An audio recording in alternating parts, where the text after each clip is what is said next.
Bismillahirrahmanirrahim. Assalamualaikum warahmatullahi wabarakatuh. Kembali bertemu dengan saya. Kali ini kita akan melanjutkan materi audit sistem informasi, yaitu tentang tahapan audit sistem informasi. Nah, di sini akan saya kenalkan tentang COVID. Ya, COVID ini framework untuk audit. Ya, nanti 3 pertemuan kita akan membahas mengenai COVID. Ya. Next, tahapan-tahapan audit sistem informasi. Di sini ada 5 tahap. Yang pertama tahap pemeriksaan pendahuluan. Nah, ini persiapan. Ya, jadi ketika kita akan mengaudit suatu sistem, yaitu dibutuhkan persiapan dulu, pemeriksaan secara rinci komponen-komponennya, kertas kerjanya. Terus yang ketiga adalah pengujian kesesuaian. Pengujian kesesuaian ini semacam cek. Ya, jadi kita ngecek apakah sistem ini sudah sesuai dengan prosedur kinerja atau belum di suatu perusahaan. Yang keempat, pengujian kebenaran bukti. Nah, selain sistem ini dicek, kita juga ngecek dokumennya, laporan-laporan yang telah dihasilkan. Kalau di perkuliahan, kita ngecek sunan, misal di situ ada 14 kali pertemuan, nah itu kita cek absensinya, ya, yang diberikan ke mahasiswa di setiap pertemuan. Contohnya seperti itu. Terus tahap penilaian. Nah, penilaian ini adalah rekap dari kedua ini, proses 3 dan 4. Jadi dicek sistemnya, dicek dokumennya, kalau semuanya sudah sesuai, nah ini diberi penilaian atas hasil pengujian. Karena penilaian ini nanti bentuknya laporan. Laporan diberikan kepada pimpinan, ya, kepada direktur, kalau di universitas kepada Pak Rektor. Jadi Pak Rektor bisa menilai, oh, Prodi SI ini perkuliahannya sudah berjalan dengan lancar atau belum. Nah, itu dilihat dari laporan auditor di sini. Next. Tahap penilaian secara umum atas hasil pengujian. Nah, ini step 5 tadi, penilaian. Audit meliputi struktur pengendalian intern yang diterapkan perusahaan. Mencakup yang pertama, pengendalian umum atau kontrol secara umum di sini. Yang kedua, pengendalian aplikasi. Pengendalian aplikasi ini berarti kontrol pada suatu sistem aplikasi. Yang terdiri dari, yang pertama, pengendalian secara manual. Yang kedua, pengendalian terhadap output sistem informasi. Nah, ini cek ya pada suatu sistem, kita cek secara manual, inputnya seperti apa, prosesnya seperti apa. Lalu di sini outputnya dari suatu sistem itu nanti seperti apa, sesuai enggak seperti yang diharapkan, sesuai enggak laporan-laporan yang dihasilkan dengan kebutuhan perusahaan. Pengendalian yang sudah diprogram. Nah, ini itemnya atau bisa dibilang menu sistemnya. Ya, jadi ketika Anda membuat suatu sistem itu ada menu-menu form. Ya, form itu di dalam satu form itu di perusahaan itu menggambarkan satu unit kerja. Misal di bagian pendaftaran, kalau di universitas deh, ini di bagian pendaftaran. Terus yang kedua di bagian KRS. Terus yang ketiga di bagian olah mata kuliah. Ya, jadwal dan lain-lain, plotting dosen, plotting mata kuliah, SKS dan lain-lain. Nah, outputnya KHS, kartu hasil studi. Nah, di sini dihasilkan satu laporan rekap nilai mahasiswa selama 1 semester. Yang pertama, pengendalian umum dilakukan terhadap aspek fisikal maupun logikal. Nah, fisikal di sini adalah aset perusahaan. Jadi audit itu bisa ngecek secara fisikal aset-aset perusahaan ini apa aja listnya, daftarnya, masih bisa berjalan atau tidak, utuh atau tidak, rusak atau tidak. Ya. Sedangkan aspek logikal biasanya terhadap sistem informasi. Nah, ini sistemnya. Ya, jadi kontrol secara umum itu menghandle secara keseluruhan. Yang pertama aset perusahaan, yang kedua sistem perusahaan. Pengendalian umum sendiri digolongkan menjadi beberapa, diantaranya pengendalian organisasi dan otorisasi. Ya, ini kontrol secara organisasi. Yang kedua, pengendalian operasi. Nah, ini operasi sistem. Yang ketiga, pengendalian perubahan. Nah, jika ada perubahan-perubahan organisasi, perubahan sistem, nah ini dikontrol oleh audit. Sudah menjadi hal yang biasa di suatu perusahaan itu ada satu proses reorganisasi. Misal kepalanya diganti, kepala unitnya diganti, kepala divisi diganti. Kalau di Prodi, perubahan Kaprodi, perubahan Kaleb, ya, atau dosen ada yang studi. Nah, di sini. Sedangkan perubahan sistem, misal sunan yang lama dirubah menjadi sunan yang baru, ya. Sunan yang baru ini lebih bagus servernya misal, atau lebih cepat aksesnya, atau malah lebih lambat. Ya, semuanya diaudit di sini. Pengendalian akses. Nah, ini akses physical dan logical. Jadi tidak semua karyawan bisa mengakses sistem dengan sembarangan. Jadi sesuai tupoksinya masing-masing.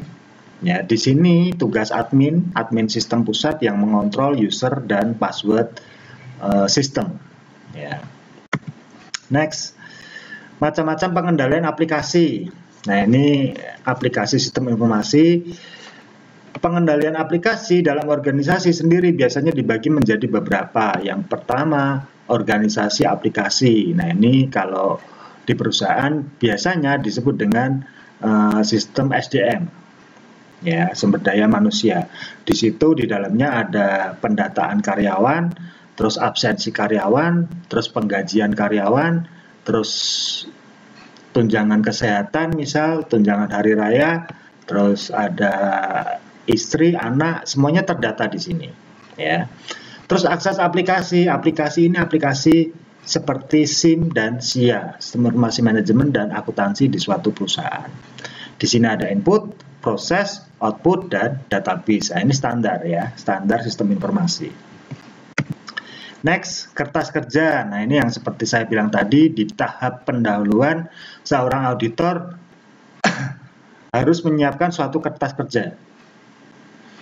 Adalah catatan yang dibuat auditor tentang prosedur yang diterapkan, pelaksanaan pengujian dan bukti yang diperoleh, serta kesimpulan yang diperoleh selama audit. Nah, ini semuanya dicatat ya. Pelaksanaan pengujian dicatat, bukti yang diperoleh dicatat, serta kesimpulan yang berbentuk laporan juga dicatat di dalam satu kertas kerja. Kertas kerja merupakan pendukung utama laporan audit, alat koordinasi dan supervisi, bukti bahwa auditor telah melaksanakan audit sesuai dengan standar auditing yang berterima umum. Ya, jadi di sini kertas kerja merupakan dokumen pendukung dari laporan. Setiap habis melakukan proses audit, seorang auditor membuat suatu laporan dan dilampiri dengan kertas kerja ini. Alat koordinasi dan supervisi, ya ini kontrol ya. Next, tujuan kertas kerja yang pertama untuk mendokumentasikan semua bukti, ya oke. Untuk mengorganisasikan atau mengkoordinasikan semua tahap langkah-langkah audit, ya.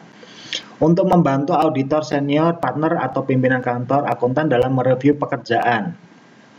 Ya, jadi dokumen ini bisa dibaca secara bersama-sama antar auditor ataupun akuntan. Ya, open access ini. Yang keempat, untuk mempermudah atau sebagai dasar penyusunan laporan audit. Nah, ini yang saya bilang tadi, kertas kerja ini nanti dijadikan lampiran, ya, menunjukkan bahwa auditor telah melaksanakan proses audit dari awal perencanaan sampai penyusunan laporan. Sebagai bukti dan penjelasan secara rinci atas pendapat auditor serta temuan-temuan yang telah dilaporkan dalam laporan audit. Nah, biasanya ketika kita melaksanakan audit atau kita sebagai auditor, itu menemukan temuan-temuan. Temuan ini apa? Temuan ini adalah proses kerja yang tidak sesuai dengan manual prosedur perusahaan. Misal kalau di universitas, lab pemrograman itu harusnya ada 40 komputer dengan toleransi kerusakan 2. Sehingga bisa digunakan 38, 2 ini bisa di maintenance. Ternyata ketika di audit yang rusak itu ada 5 unit. Nah, ini berarti temuan ya. Tidak sesuai dengan SOP atau manual prosedur. Ya. Terus yang kedua, misal absensi mahasiswa. Absensi mahasiswa itu harusnya ketika mahasiswa bisa mengikuti UAS itu 100% absensinya di atas 75%.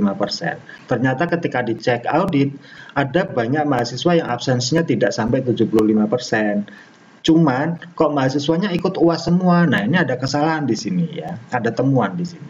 Nah, ini nanti dilaporkan tim audit kepada pimpinan, kepada Pak Rektor ya. Next, pedoman pembuatan kertas kerja. Nah, ini ya, setiap kertas kerja harus bertujuan. Kalau Anda mau punya gambaran bagaimana kertas kerja audit, nah ini nanti kita bahas menggunakan COBIT ya.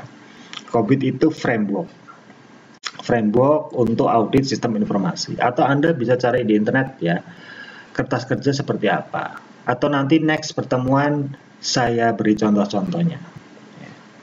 Setiap topik dibuatkan kertas kerja sendiri. Nah, ini setiap unit, setiap divisi ada kertas kerjanya sendiri.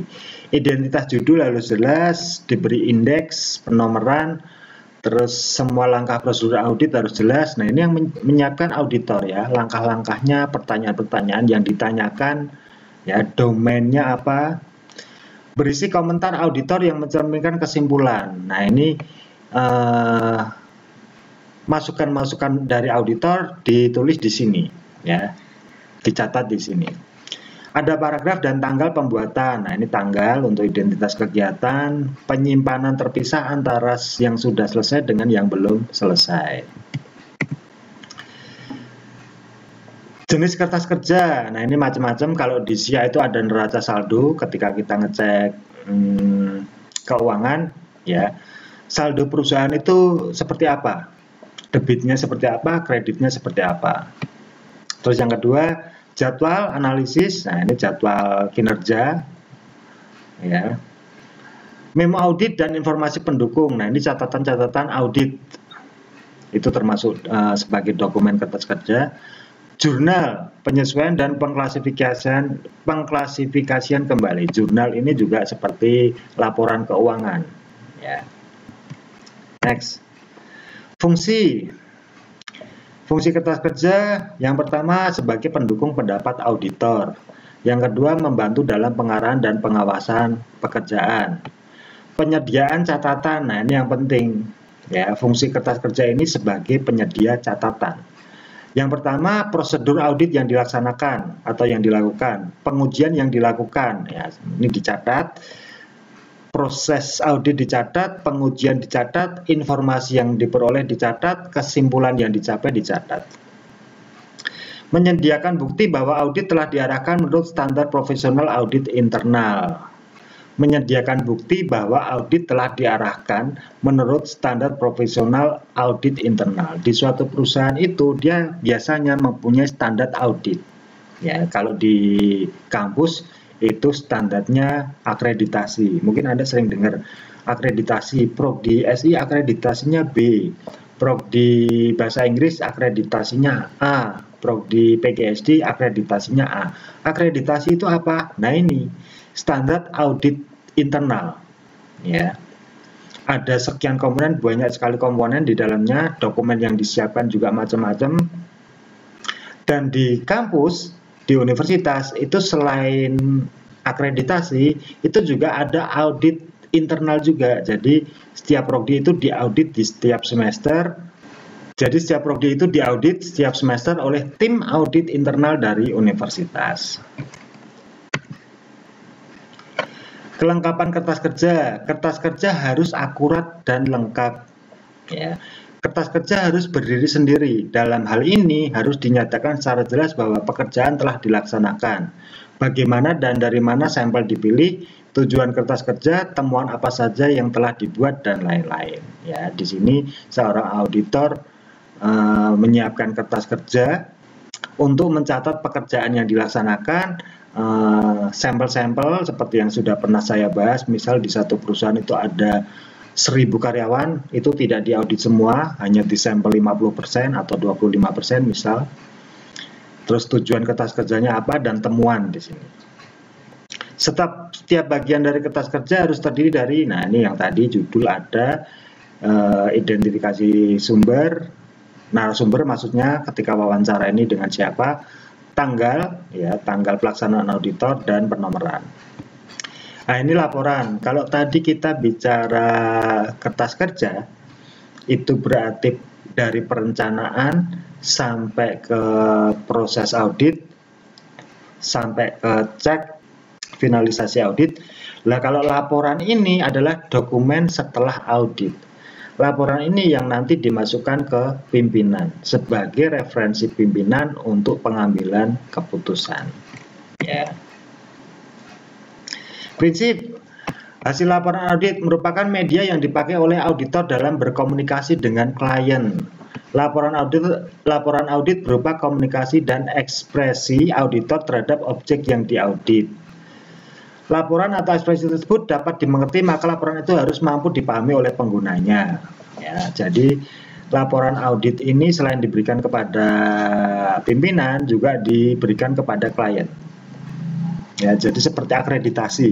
Akreditasi Prodi SI dapat B. Nah, itu disebarkan ke masyarakat. Berarti masyarakat ini sudah percaya, oh Prodi SI ini sudah melalui proses audit eksternal dan mendapat skor B. Ya. Simpelnya seperti itu. Di perusahaan juga gitu.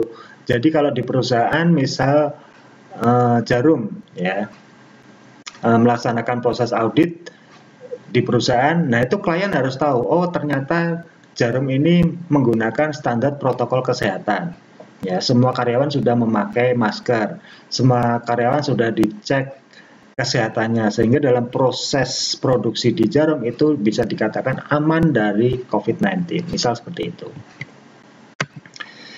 Laporan audit terdiri dari yang pertama maksud dan tujuan dari review pengendalian, ya ini maksud dan tujuan. Yang kedua ruang lingkup, yang ketiga metodologi. Jadi di laporan itu dijelaskan tahap awalnya seperti ini, cakupan yang diaudit seperti ini, terus metode auditnya juga seperti ini, harus jelas ya. Jadi si pembaca itu, pimpinan atau klien itu tahu, oh tahapannya seperti ini, itu cukup di dokumen laporan. Yang keempat, pernyataan penjelasan hasil review. Nah di sini ada permasalahan ya, terus temuan apa saja yang ditemukan, terus kriteria standar menjelaskan pengendalian yang seharusnya diterapkan oleh klien. Kriteria standar ini manual prosedur standar perusahaan. Yang keempat, kondisi ini menjelaskan sebab dan akibat serta aktivitas. Ya, jadi di sini ada permasalahan, temuan, terus standarnya seperti apa, kok ini jadi masalah, kok dianggap temuan, dan kondisi realnya seperti apa. Resiko menjelaskan potensi dan dampak negatif terhadap hilangnya atau tidak diterapkannya pengendalian. Nah, ini ketika suatu unit tidak menerapkan kinerja sesuai dengan manual prosedur atau standar operasional prosedur, ya, ini proses kinerjanya mengalami resiko, ya, karena tidak sesuai dengan standar perusahaan yang telah diterapkan. Nah, ini tugas audit. Ini sebagai temuan berarti. Nanti dilaporkan ke pimpinan. Selanjutnya, tanggapan manajemen menjelaskan komentar dan tanggapan manajemen terhadap permasalahan dan temuan yang telah disampaikan. Nah, setelah laporan tadi diberikan kepada pimpinan, pimpinan diturunkan kepada pihak manajemen. Nah, ini manajemen merespon. Ya, misal Prodi SI, hasil laporannya Pak Rektor menyampaikan Prodi SI ini ternyata labnya harus di-upgrade. Nah, ini diturunkan ke BAU.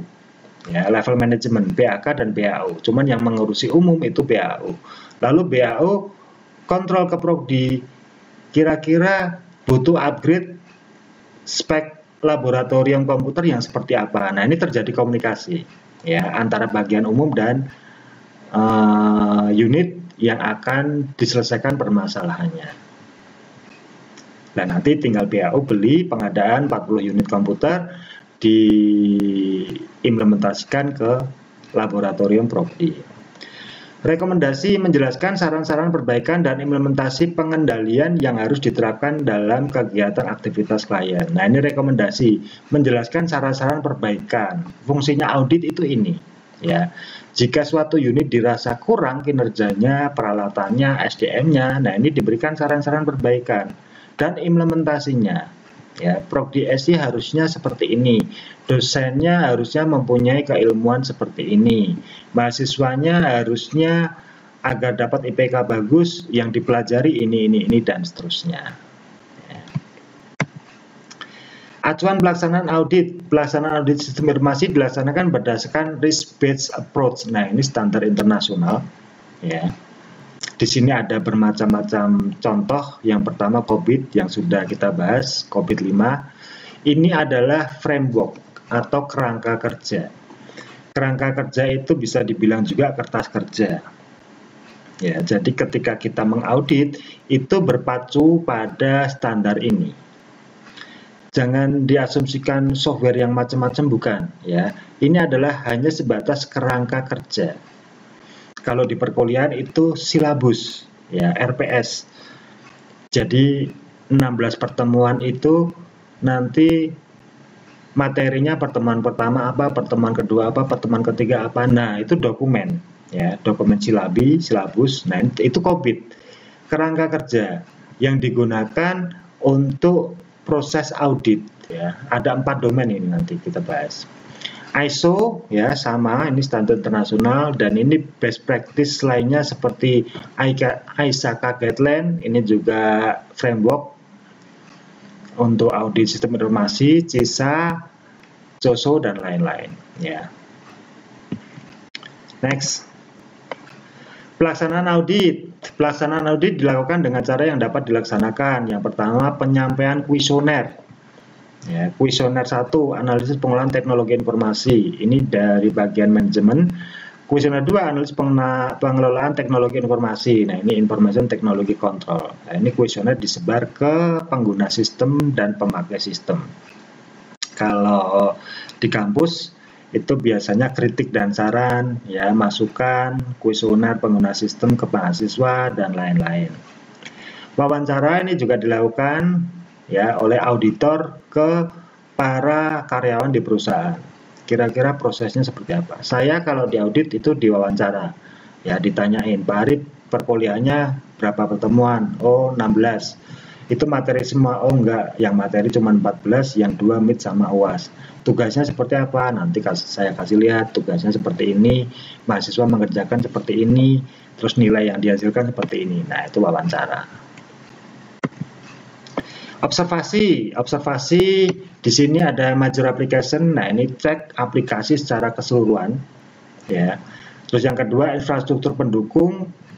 Nah, ini dicek aset perusahaan, ada AC, berjalan nggak, normal nggak, ruangannya dingin nggak, smoke detector. Nah, ini cek kontrol rokok ya.